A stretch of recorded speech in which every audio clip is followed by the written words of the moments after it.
விண்வெளியில பழுதடைஞ்ச ஒரு Swiss clock, Andhra கடற்கரையில மனிதர்களே இல்லாம இயங்குற ஒரு ஆட்டோனாமஸ் கோஸ்ட் ஷிப்பு, ம் அப்புறம் அசாம் காடுகள்ல புதுசா கண்டுபிடிக்கப்பட்ட ஒரு விசித்திரமான செடி. ரைட். இந்த மூணுக்கும் என்ன சம்பந்தம்னு கேட்டா ஒண்ணுமே இல்லைன்னு தான் நமக்கு தோணும். ம் ஆனா காம்படிட்டிவ் எக்ஸாம்ஸ்க்கு தயாராகிற உங்களை பொறுத்த வரைக்கும் இது எல்லாமே ஒன்றோடொன்று இணைக்கப்பட்ட ஒரு மாபெரும் கட்டமைப்போட சிறு சிறு புள்ளிகள் தான். கண்டிப்பா. அதாவது எந்த ஒரு தேவையற்ற முன்னுரையும் இல்லாம நம்ம நேரா விஷயத்துக்குள்ளேயே போயிடலாம். யூபிஎஸ்சி, பேங்கிங், எஸ்எஸ்சி இல்லனா ரயில்வே, இதுல எந்த தேர்வா இருந்தாலும் சரி, வெறும் டேட்டாவை மட்டும் மனப்பாடம் பண்றது கண்டிப்பா ஒர்க் ஆடாது. ஆமா, அந்த எண்களுக்கு பின்னால இருக்கிற காரணங்களை அலசுறதுக்காகவே உருவாக்கப்பட்ட ஒரு ஆழமான அலசல் தான் இது. இதை கேட்டுட்டு இருக்கிற நீங்க உடனே அப்டேட்ஸ் மற்றும் ப்ரிப்பரேஷன்ஸ்க்கு மறக்காம டிஸ்கிரிப்ஷன்ல இருக்கிற டெலிகிராம் சேனல் லிங்கை கிளிக் பண்ணி ஃபாலோ பண்ணுங்க. ரைட். சோ இன்னைக்கு அனாலிசிஸ நாம எதில இருந்து ஆரம்பிக்க போறோம்? பாத்தீங்கன்னா, இந்தியாவோட self Reliance and global leadership நோக்கிய பயணத்துல இருந்து தொடங்குவோம். நான் ஆரம்பத்துல கேட்ட அந்த 3 விஷயங்களும் எப்படி கனெக்ட் ஆகுதுன்னு இந்த பிக்கர் பிக்சர்ல நீங்க ஈஸியா புரிஞ்சுக்கலாம். Okay, let's unpack this. இப்போ செல்ஃப் ரிலையன்ஸ் அப்படின்னு எனக்கு முதல்ல ஞாபகத்துக்கு வருது டெக்னாலஜிக்கல் இண்டிபெண்டன்ஸ் தான். அதிலும் குறிப்பா இஸ்ரோவோட செயல்பாடுகள். இதுல நாம புதுசா கவனிக்க வேண்டிய விஷயம் என்ன? நீங்க நமது நாவிக் சேட்டலைட்ஸை கவனிச்சீங்கன்னா, அங்க ஒரு மிகப்பெரிய மாற்றம் நடந்துட்டு இருக்கு. இத்தனை காலமா நாம வெளிநாட்டு தொழில்நுட்பமான ஸ்விஸ் ஸ்பெக்ட்ரா டைம் கிளாக்ஸ் தான் முழுசா நம்பியிருந்தோம்.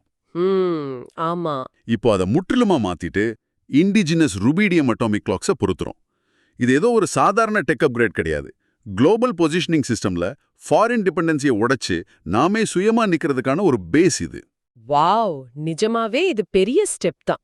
இதோட சேர்ந்து பிரைவேட் ஸ்பேஸ் எராவும் நல்ல வேகம் எடுக்குது இல்லையா? குஜராத்தை சேர்ந்த ஓம் ஸ்பேஸ் நிறுவனம் மேக் இன் இந்தியா கார்பன் ஃபைபரை பயன்படுத்தி அவங்களோட பயணத்தை ஆரம்பிச்சிருக்காங்க. எக்ஸாக்ட்லி. இந்த டெக்னாலஜிக்கல் இண்டிபெண்டன்ஸ்க்கு இணையா எக்கனாமிக் கெப்பாசிட்டி மற்றும் டீப் டெக் இன்டிகிரேஷன்லையும் நாம ஒரு பெரிய பாய்ச்சலை பார்க்க முடியுது. எப்படி சொல்றீங்க? அதாவது கேபிட்டல் மார்க்கெட்ல என்எஸ்சியோட localise gold 10G futures contract கொண்டு வரப்பட்டது ஒரு உதாரணமா சொல்லலாம். அதே போல ரூரல் எக்கானமியை வலுப்படுத்த ஐஎஃப்சி மூலமா டிசிஎம் ஸ்ரீயாம்க்கு சஸ்டெயினபிள் ரூரல் அக்ரி பிசினஸ்க்காக $90 மில்லியன் ஃபண்டிங் கிடைச்சிருக்கு. இது ஒரு மிகப்பெரிய ஈகோசிஸ்டம் ஷிஃப்ட். கரெக்ட். அது மட்டும் இல்லாம இந்த டீப் டெக் இன்டிகிரேஷன் சர்வதேச அளவிலும் விரிவடையுது. ஹைதராபாத்ல இருக்கிற டி ஹப் ஜப்பானோட JTRO கூட பண்ணிருக்க கூட்டணி இதுக்கு ஒரு சிறந்த உதாரணம். ரைட். இன்னொரு பக்கம் கல்வித்துறையில பாத்தீங்கன்னா ஐஐடி குவாஹாட்டி 22 NE இன்ஸ்டிடியூஷன்ஸை ஒருங்கிணைத்து வழிநடத்தி ஜப்பானின் ஜிஃபு யூனிவர்சிட்டி கூட ஒரு லோவாயில கையெழுத்திட்டு இருக்காங்க. இது சிம்பிளி ஒரு MOU கிடையாது. அப்போ இது ஒரு கிராஸ் பார்டர் நாலேஜ் டிரான்ஸ்ஃபர்க்கான பாலம்னு சொல்லலாமா? Exactly.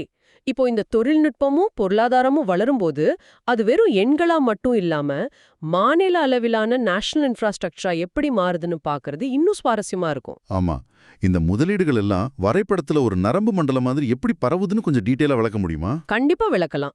National infrastructure and state initiatives மேப்பை எடுத்துக்கிட்டோம்னா ஒவ்வொரு மாநிலமும் அவங்களோட புவியியல் அமைப்பிற்கு ஏத்த மாதிரி முதலீடுகளை ஈர்க்கிறாங்க. இப்போ JNKல உள்ள ஆனந்த்நாக்ல 100 crore மதிப்புல இன்டகிரேட்டட் அக்வா பார்க் கொண்டு வந்திருக்காங்க. ஓ, JNKயோட தட்பவெப்ப நிலைக்கு இது ரொம்ப முக்கியமாச்சே. ஆமா. அதனாலதான் SKICC ஸ்ரீநகர்ல ஃபர்ஸ்ட் நாட் கான்ஃபான் கோல்ட் வாட்டர் ஃபிஷரிஸ் நடந்திருக்கு. அங்கதான் MGCWF கைட்லைன்ஸை ரிலீஸ் பண்ணிருக்காங்க. ரைட். இப்போ வடகிழக்கு மாநிலங்கள்ல நடக்கிற கட்டமைப்பு மாற்றங்களை பார்த்தீங்கன்னா அது வெறும் இன்ஃப்ராஸ்ட்ரக்சர் ப்ராஜெக்ட் மாதிரி தெரியல.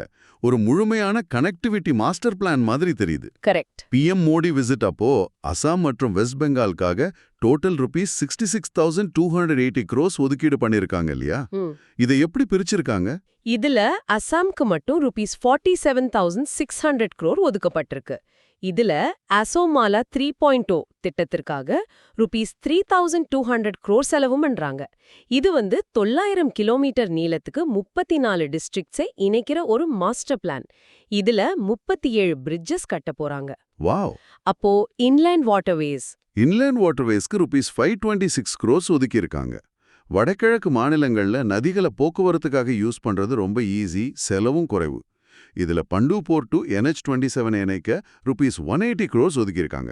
இது நதிவழி போக்குவரத்தை நேரடியா தேசிய நெடுஞ்சாலையோட இணைக்கிற ஒரு லாஜிஸ்டிக்ஸ் ஹப்பா மாறுது. எக்ஸாக்ட்லி. அப்புறம் பிஸ்வநாத் காட் மற்றும் நியாமதி டெர்மினல்ஸ்க்கு RS 158CRம் போகிபில் RICOக்கு RS 188CRம் பிரிக்கப்பட்டிருக்கு. இது தவிர விவசாய பொருட்களை பதப்படுத்துறதுக்காக டெஸ்போர்ல PMFME இன்குபேஷன் சென்டரை RS 2.35CRல 7 ப்ராசஸிங் லைன்ஸோட ஆரம்பிச்சிருக்காங்க. சூப்பர். அப்போ வெஸ்ட் பெங்கால்ல நிலைமை என்ன? வெஸ்ட் பெங்கால்ல RS 18,680 crores ஒதுக்கப்பட்டிருக்கு. அதுல 420 கிலோமீட்டர் NH ப்ராஜெக்ட்ஸ்க்காக மட்டுமே RS 16,990 crores செலவு பண்றாங்க. இந்த மெகா ப்ராஜெக்ட்ஸ் ஒரு பக்கம் இருக்கட்டும், இப்ப சத்தீஸ்கருக்கும் கௌதம் யோஜனா பத்தி பார்க்கும்போது ஒரு டீசென்ட்ரலைஸ்டு ரூரல் எக்கானமி எப்படி வேலை செய்யுதுங்கிறதுக்கு இது ஒரு டெக்ஸ்ட் புக் எக்ஸாம்பிளா இருக்கு. ஆமா, CM விஷ்ணு தேவ் சாய் ஃபேஸ் 1ல 29 கோதாம்ஸை லான்ச் பண்ணிருக்காரு. மொத்தம் 1,460 கேட்டல் ஷெல்டர்ஸ், ஒவ்வொன்றும் 200 கெப்பாசிட்டி கொண்டது. இதுக்கான DFA, அதாவது டெய்லி ஃபீட் அசிஸ்டன்ஸ், இயர் 1ல ₹10ல ஆரம்பிச்சு இயர் 4+ல ₹35 உயர்த்தப்படுது இல்லையா? கரெக்ட். மேலும் இன்ஃப்ராஸ்ட்ரக்சர் டெவலப்மெண்ட்டுக்காக 5L IDM தராங்க. இதுல வேலை செய்யற ஷெப்பர்ட்ஸ்க்கு ₹10,916ம், கோசேவக்ஸ்க்கு ₹13,126ம் ஆனரேரியம்ஸா வழங்கப்படுது. ரைட். அந்த இன்ஃப்ராஸ்ட்ரக்சரின் தொடர்ச்சியா நீங்க ஆரம்பத்துல சொன்ன அந்த ஆட்டோனாமஸ் போர்ஷிப்க்கு வருவோம். ஆந்திரால ஆட்டோனாமஸ் ஷிப் பில்டிங் துறையில ஒரு மிகப்பெரிய பாய்ச்சல் நடந்திருக்கு. ஆமா, ஜுவலிடனே நெல்லூர்ல உள்ள Sagar defence engineering foundation world's first autonomous maritime ship building சென்டரா உருவாகியிருக்கு. எதிர்கால போர் கப்பல்களும் சரக்கு கப்பல்களும் மனிதர்களே இல்லாம AI மூலமா இயங்கும் அப்படிங்கிறதுக்கான அடித்தளம் தான் இது. செம்ம.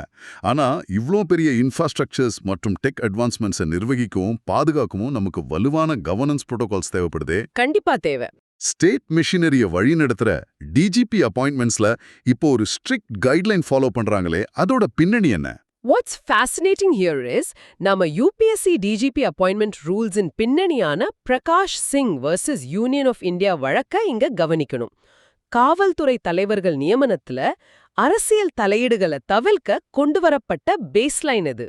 அதாவது ஸ்டேட் கவர்மெண்ட்ஸ் தற்போதைய DGPயோட ரிட்டையர்மெண்ட்டுக்கு எக்ஸாக்ட்லி 3 months ப்ரேயரா எலிஜிபிள் ஆஃபீஸர் லிஸ்ட்டை UPSCக்கு அனுப்பணும். கரெக்ட். UPSC ஒரு 3 ஆஃபீஸர் பேனலை தயார் பண்ணும். அதுலேருந்து ஸ்டேட் ஒருத்தர ஹெட் ஆஃப் போலீஸ் ஃபோர்ஸா அப்பாயிண்ட் பண்ணுவாங்க. ஆனா இதுல SC ரூலிங் மிக தெளிவா நோ ஆக்டிங் DGP எக்ஸிஸ்ட் அப்படின்னு சொல்லியிருக்கு. ஏன் சுப்ரீம் கோர்ட் இதுல இவ்ளோ கண்டிப்பா இருக்காங்க? ஏன்னா நிறைய மாநிலங்கள் தங்களுக்கு வேண்டிய ஒருத்தர ஆக்டிங் DGPயா வச்சுக்கிட்டு நிரந்தர நியமனங்களை இழுத்தடிக்கிறாங்க. இத தடுக்கவே சுப்ரீம் கோர்ட் அப்ரூவல் இல்லாம மாநில அரசுகளோட தாமதத்தை ஏத்துக்க முடியாதுன்னு அட்டர்னி ஜெனரல் உறுதிப்பட சொல்லியிருக்காரு. சட்டம் ஒழுங்கு தலைமை எந்த சமரசமும் இல்லாம நிலையானதா இருக்கணுங்கிறது தான் இதோட நோக்கம். ரைட். சட்ட ஒழுங்கு ஒரு பக்கம்னா சமூக பாதுகாப்பு மறுபக்கம். சைல்ட் மேரேஜ் பிரிவென்ஷன் டைம்லைனை பார்த்தீங்கன்னா PCMA 2006 மற்றும் சைல்ட் லேபர் ஆக்ட் 1986 கீழே எடுக்கப்பட்ட நடவடிக்கைகள் ஒரு மிகப்பெரிய இம்பாக்ட் உருவாக்கியிருக்கு. ஆமா, நவ் 27/2024ல பால் விவா முக்த் பாரத் கேம்பெயின் ஆரம்பிக்கப்பட்டுச்சு. அதுக்கப்புறம் டிஸ் 4 2025ல 100-day ஸ்பெஷல் கேம்பெயின் இனிஷியேட் பண்ணிருக்காங்க. இதோட இம்பாக்டா 11.81 crore சிட்டிசன்ஸை அவங்க ரீச் பண்ணிருக்காங்க. அப்புறம் 40 lakh pledges பதிவு செய்யப்பட்டிருக்கு. அவசர உதவிக்கு நால்சா 15100, சைல்ட் 1098, இது ERSS 112 கூட லிங்க்டா இருக்கு, மற்றும் உமன் 181 ஆகிய எமர்ஜென்சி ஹாட்லைன் செயல்படுது. எக்ஸாக்ட்லி. சமூக பாதுகாப்பை போலவே அடிமட்ட அளவிலான வள நிர்வாகமும் மிக முக்கியம். அதிலும் குறிப்பா வாட்டர் கவர்னன்ஸ். இதுல நம்ம முன் உதாரணமா பார்க்க வேண்டியது மினிஸ்ட்ரி ஆஃப் ஜல் சக்தி மற்றும் மொஹுவாவோட ஒருங்கிணைப்பதான். எனக்கு இதுல ஒரு பெரிய சந்தேகம் இருக்கு. சொல்லுங்க.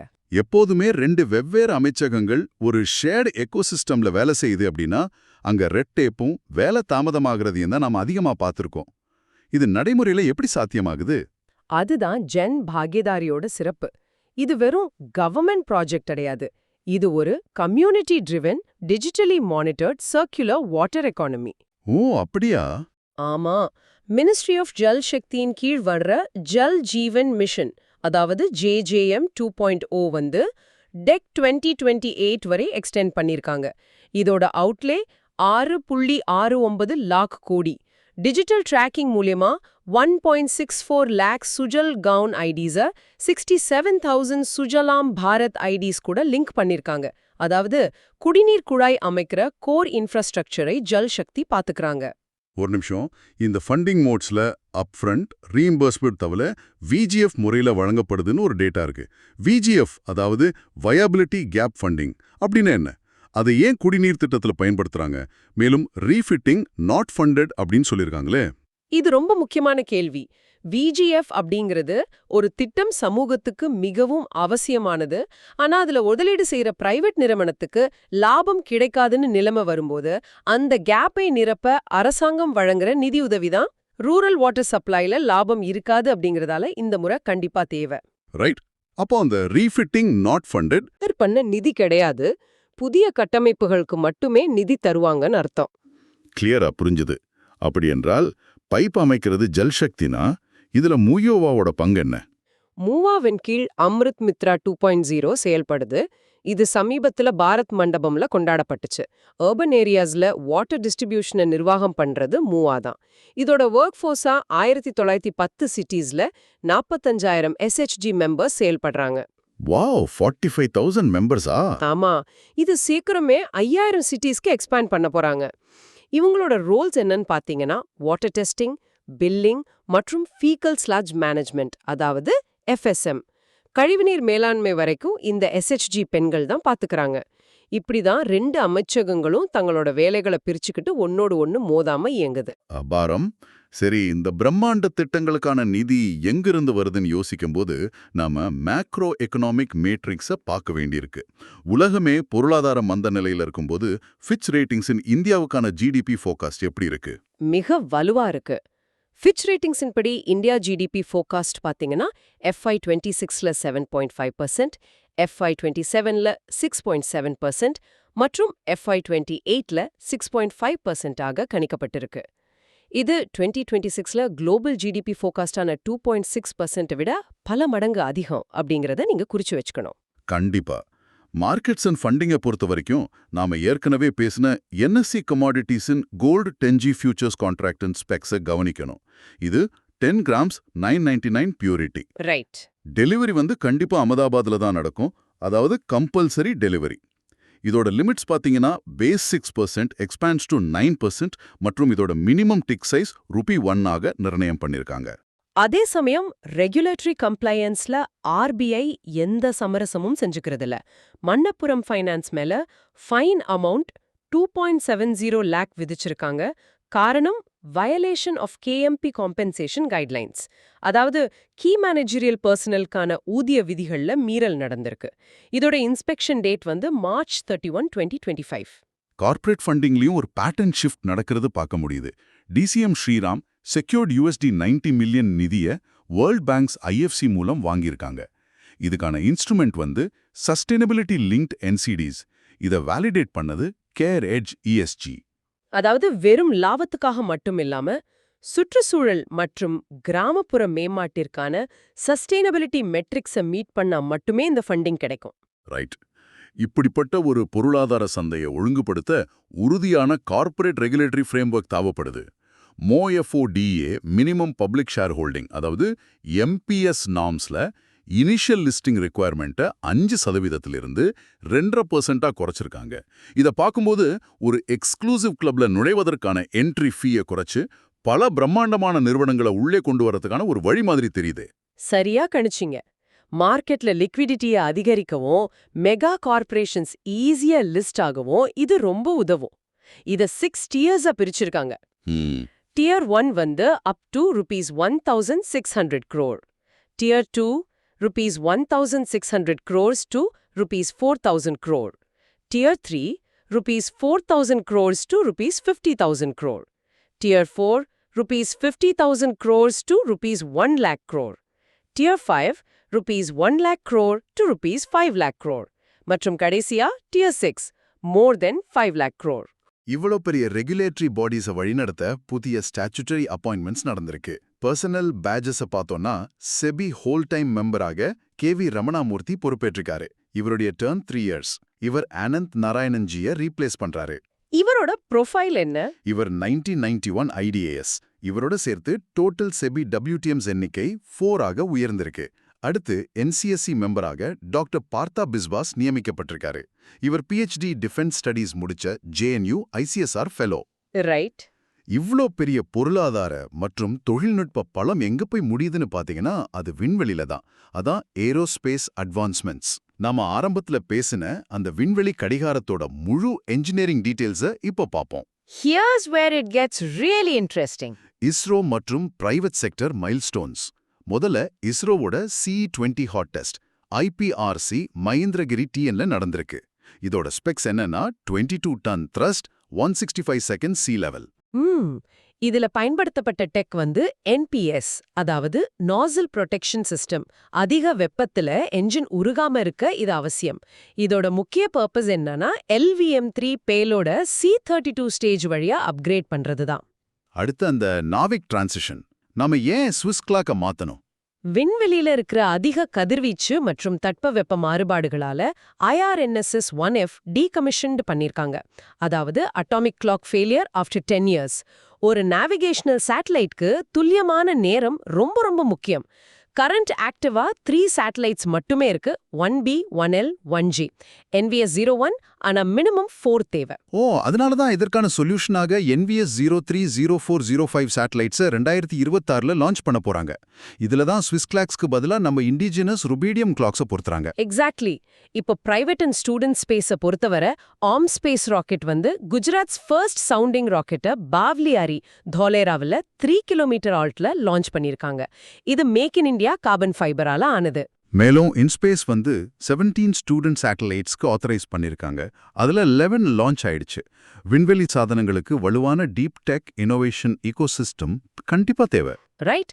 If we connect this to the bigger picture, இந்த ஈகோசிஸ்டம் உலகளாவியதா மாறிட்டு வருது. இண்டோ ஜப்பான் டீப் டெக் பேக்ஸ்ல ஹைதராபாத்ல இருக்கிற T-Hub வந்து ஜப்பான் ஜேட்ரோ கூட இணைந்திருக்கு. அதே போல IIT Guwahati led 22 NE institutions, Gifu university கூட JNTCS 2026ல ஒரு லோஐல கையெழுத்திட்டு இருக்காங்க. கிரீன் டெக்லயும் ஒரு ஃபியூச்சரிஸ்டிக் பார்ட்னர்ஷிப் நடந்திருக்கு. NCB, அதாவது national council for cement and building materials வந்து start up trace Xero technologies கூட இணைஞ்சிருக்காங்க. இதோட goal carbon capture and utilisation, அதாவது CCU. அப்படின்னா காற்றில் உள்ள CO2வை கேப்சர் பண்ணி அதை அப்படியே கிராஃபீன் அல்லது கிராஃபிட்டிக் கார்பனா மாத்துறது. இது பொல்யூஷனை குறைக்கிறதோட மட்டும் இல்லாம ஒரு வேல்யூபிள் மெட்டீரியலையும் உருவாக்குது. வாவ், அது சூப்பர். அப்புறம் AVGC செக்டர் எக்ஸ்பான்ஷன்ல நெட்ஃபிளிக்ஸ் வந்து ஐலைன் ஸ்டூடியோஸை ஹைதராபாத்ல லான்ச் பண்ணிருக்காங்க. இது இந்தியாஸ் ஆரஞ்ச் எக்கானமிக்கு மிகப்பெரிய சப்போர்ட். இதோட கோல் 15,000 கிரியேட்டர் லேப்ஸை உருவாக்குறது. IICT ஒரு ரீஜனல் கேம்பஸை திறக்கறாங்க. இன்னோவேஷன் வரும்போது இந்த பில்லியனர் மைல்ஸ்டோனை நாம உற்று நோக்க வேண்டியிருக்கு. 22 வயசான சூர்யாமிதா மார்க் ஜகர்பர்கன் சாதனையை சமன் செஞ்சு யங்கஸ்ட் செல்ஃப் மேட் பில்லியனரை உருவெடுத்திருக்காரு. இவரோட நெட்வொர்த் 2.2 பில்லியன். இவர் AI ஹைரிங் பிளாட்ஃபார்மான மெர்க்கரின் கோஃபவுண்டர். மெர்க்கர் சமீபத்துல சீரீஸ் C ஃபண்டிங்ல 350M ரேஸ் பண்ணி 10 பில்லியன் வேல்யூட் ஆகியிருக்கு. ஆமா, இந்த தொழில்நுட்பம் மற்றும் பொருளாதார வலிமை உலகளாவிய புவிசார் அரசியல்ல, அதாவது ஜியோபாலிட்டிக்ஸ்ல நமக்கு ஒரு முக்கிய இடத்தை அளிக்குது. இன்டர்நேஷனல் ஜியோபாலிட்டிக்ஸ், டிஃபென்ஸ் மற்றும் குளோபல் சமிட்ஸ்ல நடந்த முக்கிய நிகழ்வுகள் என்னன்னு பாப்போமா? கண்டிப்பா. சிலியன் பிரசிடென்ஷியல் லீடர்ஷிப்ல ஒரு பெரிய ரைட்வர்ட் ஷிஃப்ட் நடந்திருக்கு. ரிப்பப்ளிகன் பார்ட்டியை சேர்ந்த ஹொசே ஆண்டோனியோ காஸ்ட் 38th பிரசிடென்ட்டா பதவியேற்றிருக்காரு. இவர் ஜெனட் ஜாராவை டிஃபீட் பண்ணி கப்ரியல் போரிக்கு சக்சீட் ஆகிறாரு. இந்த வால்பரைசோவில் நடந்த பதவியேற்பு விழாவில் MEA மோஸ் கீர்த்திவர்தன் சிங் இந்தியாவை பிரதிநிதித்துவம் படுத்தினாரு. டிஃபென்ஸ்ல பாத்தீங்கன்னா எக்ஸசைஸ் சி டிராகன் 2026 நடந்திருக்கு. Indian navy US navy led multinational anti submarine warfare எக்ஸசைஸ்ல, அதாவது ASWல இணைந்திருக்காங்க. இதோட location Anderson air force base, Guam. இதுல நோட்டட் செய்யப்பட்ட கீ ஆசெட் வந்து ராயல் ஆஸ்திரேலியன் ஏர்ஃபோர்ஸ், அதாவது RAAF P-8A பொசைடன். அப்புறம் குளோபல் மவுண்டனியரிங் மைல்ஸ்டோன்ல நமக்கு ஒரு பெருமை கிடைச்சிருக்கு. IISc professor Arpita Patra 6893 metre உயரம் கொண்ட நெவாடோ ஓஹோஸ் தெல் சலாடோ சில்லியே உச்சி தொட்டிருக்காங்க. வாவ். இதன் மூலமா உலகத்தின் மிக உயர்ந்த எரிமலையை ஏறிய செகண்ட் இந்தியன் உமன் அப்படிங்கிற பெருமையா அவங்க பெறாங்க. நமது சாதனைகள் ராணுவத்தோடு மட்டும் நிக்கறதில்ல. கலை, இலக்கியம் மற்றும் சுற்றுச்சூழல் சார்ந்தும் இருக்கு. தி ஆனர்ஸ் அண்ட் என்விரான்மெண்ட் போர்ட்ல நிறைய சுவாரஸ்யமான தரவுகள் இருக்கு. ஆமா, 98th அகாடமி அவார்ட்ஸ், அதாவது ஆஸ்கர்ஸ் 2026 எடுத்துக்கிட்டோம்னா ஒன் பேட்டில் ஆஃப்டர் another திரைப்படம் பெஸ்ட் பிக்சர் உட்பட 6 ஆஸ்கர்ஸ் அள்ளி இருக்கு. இதோட director Paul Thomas Anderson, supporting actor Sean Penn. மிக முக்கியமா நாம கவனிக்க வேண்டியது புதுசா அறிமுகப்படுத்தப்பட்ட கேட்டகரியான அச்சீவ்மெண்ட் இன் காஸ்டிங். இதுல கெசாண்ட்ரா குலுகுண்டிஸ் விருது பெற்றிருக்காங்க. திரைமறைவுல நடிகர்களை தேர்வு செய்யற காஸ்டிங் டைரக்டர்ஸ்க்கு கிடைக்கிற முதல் அங்கீகாரம் இது. ரைட். அப்புறம் சின்னர்ஸ் திரைப்படம் 16 நாமினேஷன்ஸ் பெற்றிருந்துச்சு. இதுல பெஸ்ட் ஆக்டர் விருத மைக்கேல் பி ஜார்டன் வென்றிருக்காரு. ஹாம்னெட் படத்துக்காக பெஸ்ட் ஆக்ட்ரஸ் விருத ஜெஸ்ஸி பட்லி பெற்றிருக்காங்க. லிட்ரேச்சரை பொறுத்த வரைக்கும் நமக்கு ஒரு பெருமையான செய்தி. 60th ஜான் பீத் அவார்டு 2025 வந்து வைரமுத்துவிற்கு அறிவிக்கப்பட்டிருக்கு. அகிலன் மற்றும் ஜெயகாந்தனுக்கு பிறகு இந்த உயரிய விருதை பெறும் 3rd தமிழ் ரைட்டர் இவர்தான். பிரைஸ் ₹11 lakh கேஷ் மற்றும் bronze statue of Vagdevi. Environment, அதாவது பொட்டானிக்கல் டிஸ்கவரியில பாத்தீங்கன்னா அஸ்ஸாம்ல கண்டுபிடிக்கப்பட்ட அந்த விசித்திரமான செடி, அதோட பெயர் ஒஸ்பெக்கியா ஜுபிங்கார்கியானா. லொகேஷன் வந்து மானஸ் என்பி, அசாம், பக்சா டிஸ்ட்ரிக்ட். இத அசாமீஸ் மியூசிக் ஐகான் ஜுபின் கார்குன் நினைவா நேம்டு பண்ணிருக்காங்க. இது மெலாஸ்டோமேட்டிசி ஃபேமிலியை சேர்ந்தது. இது ஒரு பெரேனியல் எரெக்ட் ஷ்ரப். இதோட மேக்ஸ் ஹைட் 3.5 மீட்டர் வரை வளரும். ஓகே. சுற்றுப்புறம் மற்றும் கலைகளை தொடர்ந்து விளையாட்டு மற்றும் முக்கிய தினங்களை பார்ப்போம். Sports podium and key calendar dates. World para athletics grand prix new டெல்லியில இந்தியா நம்பர் 1 இடத்தை பிடிச்சு ஆதிக்கம் செலுத்தியிருக்கு. Total 208 medals, 75G, 69S, 64B. Russia second இடத்துல 35 மெடல்ஸோட இருக்காங்க. இதுல பிரீத்தி பால் வந்து 2 கோல்டு வென்றிருக்காங்க 200m T35-37 பிரிவுல. சுபம் ஜூயல் கோல்டு வென்றிருக்காரு ஷார்ட் புட் F57ல. ராகேஷ் பை பட் கோல்டு இன் 200m T37-44 மற்றும் Manojkumar Sabapathi gold in 800m T53-54. Superb. World boxing futures cup பேங்காக்ல இந்தியா டோட்டல் 5 மெடல்ஸ் வென்றிருக்கு. Gold Chandrika Pujari 51 kg, silver Gunjan 48 kg, Joyshree Devi 54 kg, Ambeskar Meetei 50 kg, bronze Radhamani Longjam 57 kg. Chess and cricket மைல்ஸ்டோன்ஸ்ல அசாமை சேர்ந்த மயங்க் சக்கரவர்த்தி ஒரு வரலாற்று சாதனை படைச்சிருக்காரு. அவர் 94th GMஆ உருவெடுத்திருக்காரு. First from north east. வடகிழக்கு மாநிலங்களிலிருந்து வர்ற முதல் கிராண்ட் மாஸ்டர் இவர் அப்படிங்கிறது குறிப்பிடத்தக்கது. கிரிக்கெட்ல பாகிஸ்தான் வீரர் சர்ஃபராஸ் அஹ்மத் 2007-2023 ரிட்டையர்ட் ஆகிட்டாரு. இம்பார்ட்டன்ட் டேஸ்ல பாத்தீங்கன்னா March 14 international day of mathematics. இது 7th அப்சர்வன்ஸ். இதோட தீம் மேத்தமேட்டிக்ஸ் அண்ட் ஹோப். மற்றும் international day of action for rivers. இது 29th observance. Theme protect rivers, protect people. இவ்வளவு நேரம் நம்ம டீட்டெயிலா அலசுனத இப்ப பரிசோதிக்க வேண்டிய நேரம் வந்துருச்சு. தி exam simulator knowledge check. Right. நான் 5 கேள்விகளை கேட்கிறேன். அதற்கான பதில்களை நீங்க சொல்லுங்க. ரெடி? கேட்பவர்களே நீங்களும் என்னுடன் சேர்ந்து பதில்களை நினைச்சு பாருங்க. Question 1. What is the newly reduced minimum public shareholding MPS percentage for IPOs? இது நாம முன்னமே கார்ப்பரேட் ரெகுலேட்டரி செக்ஷன்ல பார்த்தோம். அந்த எக்ஸ்க்ளூசிவ் கிளப் என்ட்ரி ஃபீ உதாரணம் சொன்னாமே அதுதான். Answer is 2.5% from 5%. Correct. Question 2. Which component replaced Swiss Spectratime atomic clocks in the next-gen NAVIC satellites? இது இஸ்ரோவோட self Reliance பத்தினது. விண்வெளியில 10 வருஷத்துல பழுதடைந்த கடிகாரத்துக்கு பதிலா நாமே தயாரிச்சது. Answer is indigenous rubidium clocks. Spot on. Question 3. Name the newly discovered plant species in Manas NP and its family. இசைக்கலைஞர் ஜுபீன் கார்க் நினைவா பெயரிடப்பட்ட அந்த அஸ்ஸாம் செடி. Answer is Osbechia zubaingargiana and its families Melastoma tassiae. Exactly. Question 4. What are the specific starting and capping daily feed assistance DFA amounts under Chhattisgarh's Godhan Yojana? இது phase 1 launch பண்ணப்ப பேசணும். பசுக்களுக்கான தீவன உதவி. Answer is RS10 in year 1 to RS35 in year 4+. Perfect. Last question, question 5. Who won the inaugural Achievement in Casting at the 98th Oscars and for which film? இது ஆஸ்கர்ஸ்ல புதுசா உருவாக்கப்பட்ட category. Answer is Cassandra Kulukundis for the film one battle after another. Excellent. நீங்க கேட்ட இந்த எல்லா தகவல்களும் இப்போ எப்படி ஒன்றோடொன்று இணைக்கப்படுது அப்படிங்கிறது உங்களுக்கு தெளிவா புரிஞ்சிருக்கும்னு நம்புறேன். So what does this all mean? இதெல்லாம் வச்சு பார்த்தா நமக்கு என்ன புரியுது? விண்வெளியில நாவிக்காக உருவாக்கப்பட்ட உள்நாட்டு கடிகாரமா இருந்தாலும் சரி, அஸ்ஸாம் காடுகள்ல புதுசா கண்டுபிடிக்கப்பட்ட செடியா இருந்தாலும் சரி, இல்ல நகரங்கள்ல SHG பெண்கள் நிர்வகிக்கிற அம்ரித் மித்ரா 2.0 திட்டமா இருந்தாலும் சரி, எல்லாமே ஒன்றோட ஒன்று தொடர்புடைய ஒரு மாபெரும் ஈகோசிஸ்டமின் சிறு சிறு பகுதிகள் தான். ரைட். ஒரு துறையோட வளர்ச்சி இன்னொரு துறையோட கதவுகளை எப்படி திறக்குது அப்படிங்கறத தான் இன்றைய தரவுகள் நமக்கு ஆழமா உணர்த்துது. இது வெறும் எண்கள் கிடையாது, இது இந்தியாவோட பரிணாம வளர்ச்சி. இத ஒரு லார்ஜர் ஈகோசிஸ்டமா நீங்க பார்க்க தொடங்கிட்டீங்கன்னா, எந்த தேர்வா இருந்தாலும் கேள்விகளை மிக எளிதா உங்களால அணுக முடியும். இதுதான் நிஜமான அண்டர்ஸ்டாண்டிங். தேர்விற்கு தயார் செய்ற உங்களுக்கும் இந்த ஆழமான புரிதல் மிகவும் அவசியம். மறக்காம டிஸ்கிரிப்ஷன்ல இருக்கிற டெலிகிராம் சேனலை கிளிக் பண்ணி ஃபாலோ பண்ணுங்க. தினசரி அப்டேட்ஸ் உங்களை தேடி வரும். உங்க தேர்விற்கு எங்க மனமார்ந்த வாழ்த்துக்கள். நாம அடுத்த ஆழமான அலசலில் சந்திப்போம்.